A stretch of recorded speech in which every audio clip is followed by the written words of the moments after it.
that they can really play at this level. To the middle, Chip. Clarence, Chip Howard, Sports Radio 1150.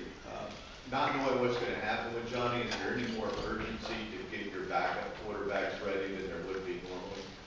Well, the plan going into camp, no matter what happened on the last 24 hours, was to figure out who our backup quarterback is going to be. So those guys are going to have reps. We expect great competition, and hopefully one of those guys will step up and take on that role of the backup.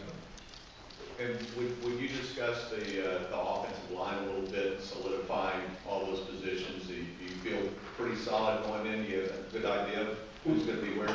Based on the spring, we have a pretty good idea of where guys are going to be. You guys may know we're moving Jake Matthews from right tackle to left tackle. Jarvis Harrison is our left guard, who started at left guard on last year. Mike Matthews will go in the fall camp as I started at center. He played quite a bit, in a backup role last year with Pat. We feel good about that. The newcomer will be Jermaine Affetti, who's a redshirt freshman. Kid we're all excited about. He came in at about 340. He's down to 310 now, so looks good, and he's able to move around. And our right tackle is Cedric.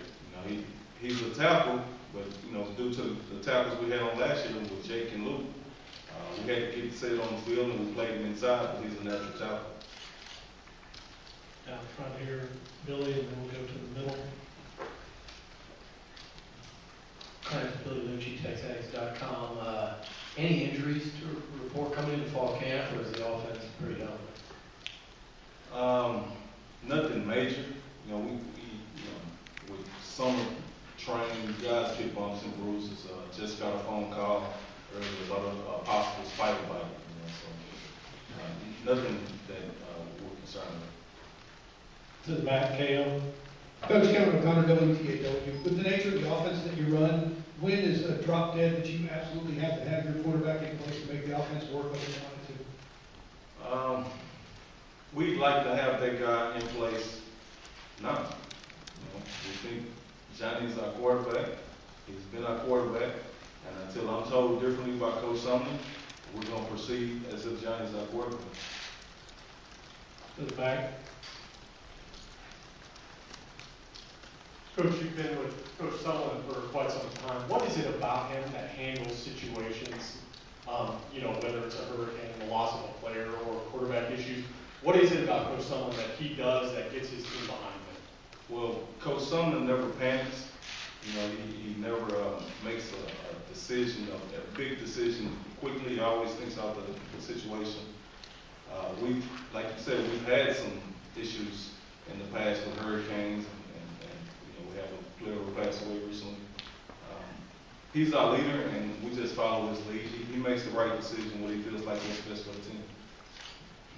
Over here to the right, Coach Brent. Brent Swan, San Antonio Express News. This is such an exciting time for you, entering your first full year as the offensive coordinator. How do you keep the news the last 24 hours from being a distraction for you going into campus, the OC? To be honest with you, I'm not a big Twitter guy. I don't watch. I try not to watch a lot of ESPN when they're talking college football. I'm more of an ESPN basketball kind of guy, so I don't get the news of what's happening in the football world until I get here. I just put that on Twitter, by the way. I probably won't see it. Over here to the left, Coach. Coach, Mark Passwater's with Rivals. Question about your running backs. You got at least 4 really good ones. How do you go about juggling any playing time for them? Mark, it beats the alternative and not having any guys. What those guys are expected to do is come in and compete with each other, make each other better. They know my philosophy. The best guys are going to play, and if they're all equal, then we're going to try and get them all equal playing time. But they all have different talents. They bring different abilities to our scheme, and we're looking forward to this fall camp with the competition. Right here in the middle. Hi, Coach. Vinny from CBA San Antonio. What is it that you see in Johnny that tells you that his focus is going to be just fine where it needs to be, even with this latest cloud now looming? Well, when Johnny's with us and we're on the football field, we're in the film room,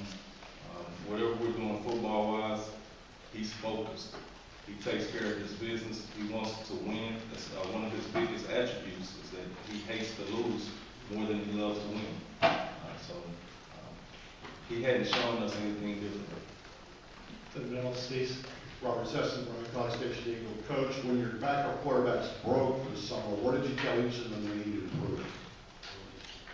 I kind of let Coach Spavital handle that. You know, he's the quarterback's coach.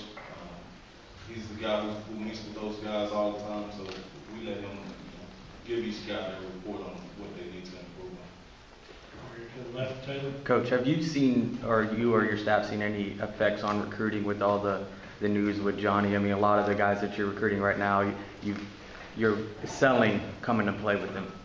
You know, one thing about all of the attention we've gotten lately is good for recruiting because our brand is everywhere.